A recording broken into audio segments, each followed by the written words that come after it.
ধরেছিল একটাই কারণে, ওরা ভেবেছিল 26-এ ভোট আছে, কলকাতা পুলিশ করেছে 9টা থানা, আইএসএফের ছেলেদেরকে জব্দ করে দেবো, জেল খাটাবো, ভোটের আগে বার করতে দেবো না। কিন্তু আমাদের পিছনে নওশাদ সিদ্দিক আছে এবং আমাদের পেছনে কিরকম উকিল আছে, ওরা হয়তো এসব নওশাদ সিদ্দিক কি দরকার ছিল আজকে এই পার্টিটা করার? নওশাদ সিদ্দিকি বাড়ি বসে থাকবে, কোটি কোটি টাকা বাড়ি পৌঁছে। এই যে লিডাররা বলছে এত টাকা বিজেপির কাছ থেকে খাচ্ছে, অত টাকা বিজেপির কাছ থেকে খাচ্ছে, তাহলে এই আমি 42 জনের জামিন করেছে, 13 লক্ষ টাকা খরচা করেছে, 13 লক্ষ টাকা কার্ডের টাকা, বড় ভাইজান বুক পাঠিয়ে জলসা করে সেই সব টাকা আমাদের দিয়ে ঢালছে। আর এসব মানে পাগলা বললেও ভুল হবে না, এরা সব জানে। মেনলি কথা দেখুন, একটা কথা বলে রাখি, যদি আজকে ভাঙড় বিধানসভায় সামথিং 327-28 খানা বুথ, যদি প্রতিটা বুথ ভিত্তিক এই ভাঙড় থানা যদি কলকাতা পুলিশ করে, তারপরও 26-এ লড়াই দেখতে পাবেন। যদি আমরা 21-এ 26,723 ভোটে জিতেছিলাম, এই ভোটটা কতই গিয়ে দাঁড়াবেন সেটা এখন বলবো না। ওরা ভেবেছিল যে এদেরকে এই হ্যারেস করবে, হ্যারেস করার পরে হয়তো দলটা করবে না, এতটুকু ওরা ভেবেছিল। তারপরেও আমি জেলটা খেটেছি 63 দিন। 63 দিন আমাকে জেল ধরে 4টে থানা। লিডার কখনো বলেনি যে কোনো প্রশাসনদের বিরুদ্ধে বা প্রশাসনদের গায়ে হাত ধরুক, যেন আমাদেরকে বলে প্রশাসনরা যেটা বলবে সেটা শুনে দোষ করেছে সে সাজা পাক। আমার নওশাদ সিদ্দিক আমার লিডারের কথা হলো যে দোষ করলো সে সাজা পাক। কিন্তু শুনলাম যে সদ্য আপনি জেল থেকে ফিরে এসেছেন, কারণটা কি, কেন জেলে গেছিলেন? দেখুন, আপনারা নিশ্চয়ই জানেন যে কেন্দ্রীয় সরকার নরেন্দ্র মোদী যে ওয়াকফ বিল পাশ করা নিয়ে আমাদের প্রতিটা জায়গায়, মানে আমার জানেন নিশ্চয়ই ওয়াকফ যে বিলটা আছে সেটা অ্যাকচুয়ালি আমাদের মুসলমান সম্প্রদায়ের আমাদের পূর্বপুরুষের রেখে যাওয়া যে সম্পদ আছে, সেই সম্পদটুকু হস্তক্ষেপ করার জন্য যে কেন্দ্রীয় সরকার যে বিলটা পাশ করেছিল, তারই প্রতিবাদে আমাদের কলকাতায় একটি প্রোগ্রাম ছিল। মেন নেতৃত্ব ছিল আমাদের নওশাদ সিদ্দিকের ডাকে শিয়ালদা থেকে ধর্মতলা একটি আমাদের পথ মিছিলের কথা ছিল। সেখানে দেখলাম তার আগের দিনকে, সেই 14ই এপ্রিল, তার আগের দিনকে রাত্রিরে কোনোরকমভাবে ভাঙড় থানা আমাকে ডাকে। রাত তখন 3টে বাজে। আমি তখন এসে নলমুড়ে কথা বলি যে স্যার কী ব্যাপার, আমাকে এত রাত্রে ডাকা হলো কেন? বলছে তোমাদের এই যে প্রোগ্রামটা হচ্ছে, প্রোগ্রামে পাস নেই। তাই বললাম স্যার পাস যদি না থাকে আমরা কলকাতায় যাচ্ছি না। বলছে সত্যি? আমি বলি হ্যাঁ, পাস না থাকলে আমরা কলকাতায় যাব না। তারপরে আমাকে ভাঙড় থানার বড়োবাবু আসলো এবং সাথে সাথে আমার ডিআরও, আমার নলমুড়ে আছে ডিআরও, ডিসি বাবু, এসি বাবু, সবাই সেদিনকে নলমুড়ে প্রায় মানে কটা 50-60টা পুলিশ, সব ওপর হায়ার লেভেলের পুলিশ আসে। আসার পরে আমার সঙ্গে কথা হয় যে যদি কলকাতার প্রোগ্রাম যদি পাস থাকে তাহলে তোমরা যাবে, পাস না থাকলে যাওয়া যাবে না। আমি বললাম স্যার আমার এমএলএর সঙ্গে কথা বলি, বলার পরে আমি আপনাকে 10টার মধ্যে জানাবো। তখন সকাল হতে না হতে আমি দেখি যে একের পরে এক মানে বাসন্তী, মিনাখা, তারপরে মালঞ্চ, ওই দিক দিয়ে এক এক করে গাড়ি আসতে থাকে। গাড়িগুলো আমি দেখি, আমার ফোনেও প্রুফ আছে, আপনাদেরকে দিয়ে দেবো, ফোনটা আছে এখন থানাতে। গাড়িগুলো যে কটা গাড়ি আসছে ওই দিক দিয়ে সবগুলো দেখলাম। আপনারা নিশ্চয়ই জানেন একটি সংগঠন আছে জমিয়তে ওলামা হিন্দ, তার মানে যে দায়িত্ব আছে সিদ্দিকুল্লাহ চৌধুরী, তিনি হলো তৃণমূলের মন্ত্রী। আমি সেদিনকে বলেছিলাম প্রশাসনকে একের পর এক যে গাড়িগুলো আসে তার সেই সব গাড়িতে সাদা এবং ব্ল্যাক কালারের সব এক একটা করে গাড়িতে সব ঝান্ডা মারা আছে এবং তাদের কপালে কালো কালো পট্টি এবং হাতে কালো পট্টি মারা আছে। তারা ওই দিক থেকে যখন আসছে, প্রশাসন আমাকে ফোন করে যে রাহুল একের পর এক গাড়ি আসছে। আমি তখন সকালবেলা উঠে সৈয়দা বৈরামপুরে গিয়ে দেখি 500-700 পুলিশ ওখানে। আমি ওদের সঙ্গে কথা বললাম এবং গাড়ি রিটার্ন করার জন্য এমএলএর সঙ্গে কথা বলে গাড়ি রিটার্ন করে একের পর এক যখন আমি নিয়ে চলে আসি, কোনো রকমভাবে অশান্তি হতে দেয়নি। তারপরে পুলিশ দেখলেন আপনারা নিশ্চয়ই বৈরামপুরে কীভাবে আমাদের ছেলেদের উপর অত্যাচার করলো বা এবং 3-4 জনের মাথা কীভাবে ফাটালো ওরা। তারপরও আমাদের ছেলেরা একটা পাল্টা পুলিশের দিকে আঙুল তো দূর কি বাত, কোনো কিছুই করেনি। তারপরে আমরা ওখান থেকে যখন ফিরে বোয়ালিঘাটে আসি, বোয়ালিঘাটে আসার পরে আমার এমএলএর কাছে ফোন করেছি, ভাইজান কী করব, কারণ আমাদের কলকাতায় যাওয়ার কথা ছিল, সেই কলকাতায় প্রোগ্রাম যাওয়া হয়নি বলে আমাদের সোনপুরি প্রোগ্রাম করার কথা ছিল। যে সোনপুরে সেদিনকে প্রোগ্রাম কলকাতায় হয়েছে। মেনলি কথা হলো যে ভাঙড় ডিপার্টমেন্টে যে আমাদের ভাঙড়ের মধ্যে যে কলকাতা পুলিশ 9টা থানা জুড়ে বসে আছে। মেনলি ব্যাপার হলো রাজ্যের মুখ্যমন্ত্রী জানে যে ভাঙড়ের মানুষ আসতে দেওয়া যাবে না কলকাতাতে, বাইরের যত মানুষ আসুক, এই ভাঙড়ের মানুষ এবং সাথে সাথে যে আমাদের নিচু লেভেলে যারা আছে, মানে যে জীবনতলা, মিনাখা, টিনাখা, এইদিকে লোকটা আসতে হবে। শাসক দলের মমতা ব্যানার্জি জানে যে ভাঙড়ের লোক আসলে, এমনি আপনারা দেখলেন তো কলকাতায় আমরা যাইনি, তারপরেও কলকাতায় জায়গা দেওয়া যায়নি। আমরা যদি যেতাম ওই নবান্ন হেলে যেত, সেই কারণে ভয় পেয়েছিল। আর একটা কথা আপনাদের মাধ্যমে বলতে চাই, কলকাতা পুলিশ এসছে রিসেন্টলি, হাবিহালি 1.5 মাস হয়েছে। বেঙ্গল পুলিশ জানতো যে আইএসএফ কি জিনিস ভাঙড়ের বুকে, বেঙ্গলকে ছিটে আজকে কলকাতা পুলিশ দিয়েছে। কলকাতা পুলিশ যদি মনে করে থাকে যে এটা কলকাতা, তাহলে কলকাতা পুলিশের ভুল হবে, এটা ভাঙড়, তোমরা শুধরে যাও, না হলে ভাঙড়ের মানুষ শুধরে দেবে, ক্লিয়ার কথা বলে দিচ্ছি। তারপরেও বলবো আপনাদের যদি কোনো রকম কোনো অসুবিধা হয় আমাদের লিডার বা আমাদের কর্মীদের কাছে ফোন করবে, আপনাদের পাশে আমরা অটোমেটিকলি আছি। আপনাদেরকে ধরে নিয়ে গেছিল কেন? ধরে নিয়ে গেছিল মেনলি উদ্দেশ্য হলো, আপনারা নিশ্চয়ই দেখলেন তো তার আগে যে ওই যার নামটা নিলেন আগে সে পচার নেতা, আপনারা নিশ্চয়ই জানেন, যে বললো যে প্রতিবাদ যদি করতে হয় তাহলে দিল্লি গিয়ে করো। আপনি একটা কথা বলুন না, এই ভাঙড়ের বুকে আমরা যে কটা ব্যাপারে, তিলোত্তমা যে আমাদের দিদিটা মারা গিয়েছিল তার ব্যাপারে, যখন আরজি করের ব্যাপারে আমরা প্রতিবাদ সভা করি, আমাদের পাল্টা প্রতিবাদ সভা করছে ওই ব্যাপারে নিয়ে না, আইএসএফের বিরুদ্ধে। ওই পচা নেতা আসছে ওর নিয়ে, ওই মানে ওই দিদিটাকে নিয়ে প্রতিবাদ করলে হয়, ও দিদিটাকে প্রতিবাদ নয়, পাল্টা আমাদের বিরুদ্ধে আইএসএফের বিরুদ্ধে এরা প্রতিবাদ সভা করছে এই তৃণমূল।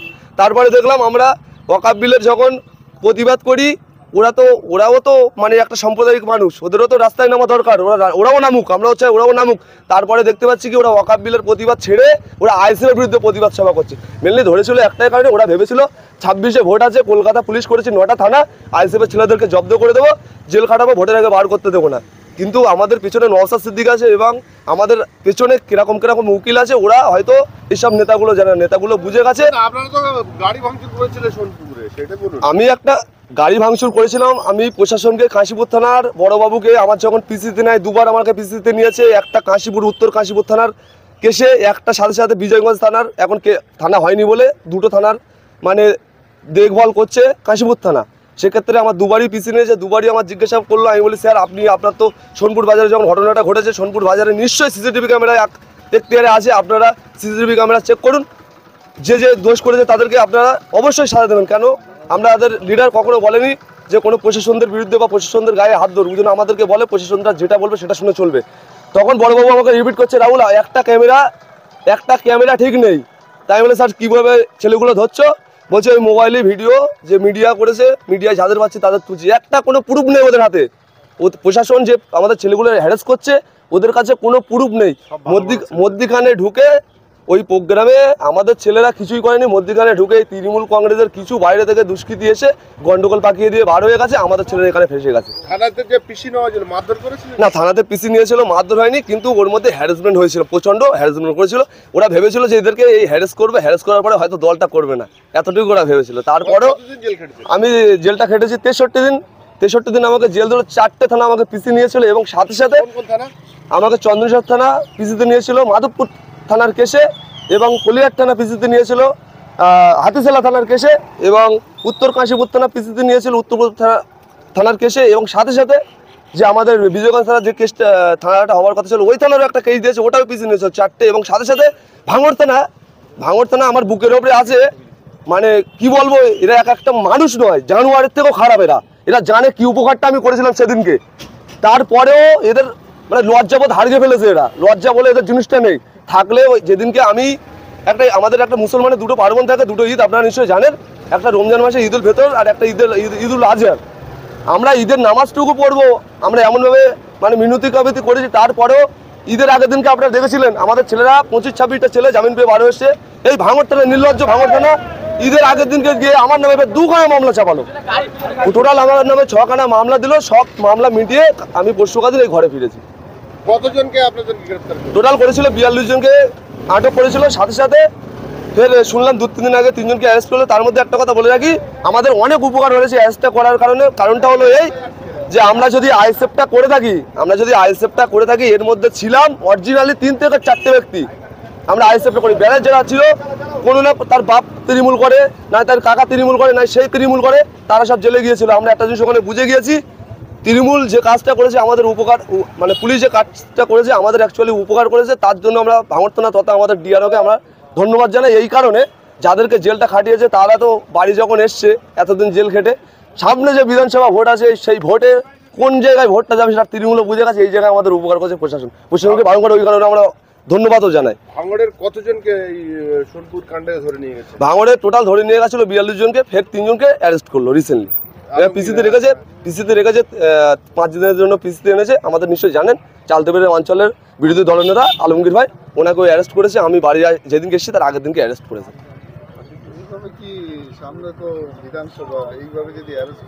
দেখুন একটা কথা বলে রাখি, যদি আজকে ভাঙড় বিধানসভায় সামথিং 327-28খানা বুথ যদি প্রতিটা বুথ ভিত্তিক এই ভাঙড় থানা যদি কলকাতা পুলিশ করে, তারপরও 26-এর লড়াই দেখতে পাবেন। যদি আমরা 21-এ 26,723 ভোটে জিতেছিলাম, এই ভোটটা কতই গিয়ে দাঁড়াবেন সেটা এখন বলবো না, আপনার সাথে সাথে দেখতে পাবেন কতই গিয়ে দাঁড়ায়। যে আমরা নির্দোষ, আমরা গাড়ি ফাড়ি পোড়াইনি। জি, আমাদের রাজ্যের মুখ্যমন্ত্রী মাননীয় বলে যে একটা গাড়ি 40-50 লক্ষ টাকার দাম, তো গাড়িগুলো পোড়ালো কারা? আমি তো বললাম তো, সিসিটিভি যখন ঘটপুকুরের দিক দিয়ে যে গাড়িগুলো ঢুকেছে বা ওই সাইডে হাড়োয়ার দিক দিয়ে যে গাড়িগুলো ঢুকেছে, তাহলে সিসিটিভি রাখার দরকার নেই। এই সরকারের লালবাজার পুলিশের যে লালবাজার স্টাফ বলছে, এদের রাস্তাঘাটে সিসিটিভি রাখার দরকার নেই। সিসিটিভি ফুটেজ দেখুক। আমরা তো বলছি যে দোষ করেছে সে সাজা পাক। আমার নওশাদ সিদ্দিক, আমার লিডারের কথা হলো যে দোষ করলো সে সাজা পাক, কিন্তু নির্দোষ না যেন সাজা পাক।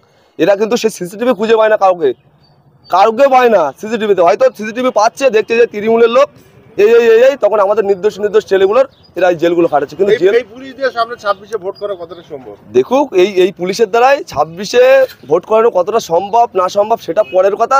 আমি এতটুকু ভাঙড় বিধানসভার মানুষের জন্য, সাথে সাথে সারা পশ্চিমবাংলার মানুষের জন্য একটা মেসেজ দিতে চাই, যদি আপনারা 26-এ যদি ঠিকঠাক ভোট করাতে চান, তাহলে কিন্তু আপনাদের এক একটা মানুষকে কিন্তু ওই কেন্দ্র বাহিনী সাজতে হবে। পুলিশের দ্বারাই কোনোদিন ভোট হবে না, এই রাজ্যের পুলিশের দ্বারাই কোনোদিন ভোট হবে না। যদি মনে করেন যে কেন্দ্র বাহিনী আসবে, কেন্দ্র বাহিনী সব করে নেবে, কোনো কাজ হবে না। এক একটা মানুষকে ওই কেন্দ্র বাহিনীর মতো সাজতে হবে। যারা প্রতিটা বুথে বুথে যারা পার্টি করে বা সাধারণ মানুষকে জেগে উঠতে হবে। না হলে আমরা আজকে যে লড়াইটা করছি, আমাদের কি নিজের জন্য লড়াইটা কিছু, নওশাদ সিদ্দিকীর কি দরকার ছিল আজকে এই পার্টিটা করার? নওশাদ সিদ্দিকী বাড়ি বসে থাকবে, কোটি কোটি টাকা বাড়ি পৌঁছে। এই যে লিডাররা বলছে এত টাকা বিজেপির কাছ থেকে খাচ্ছে, অত টাকা বিজেপির কাছ থেকে খাচ্ছে, তাহলে এই আমি তার 42 জোড়া জামিন করেছে, 13 লক্ষ টাকা খরচা করেছে। 13 লক্ষ টাকা কার্ডের টাকা, বড় ভাইজান বুক পাঠিয়ে জলসা করে সেই সব টাকা আমাদের দিয়ে ঢালছে। আর এসব মানে পাগলা বললেও ভুল হবে না, এরা সব জানে। মেনলি কথা হলো এইটাই, সব জানে এরা। মেন কথা হলো এইটা, না যদি এই কথাগুলো বলে পেটে যাবে।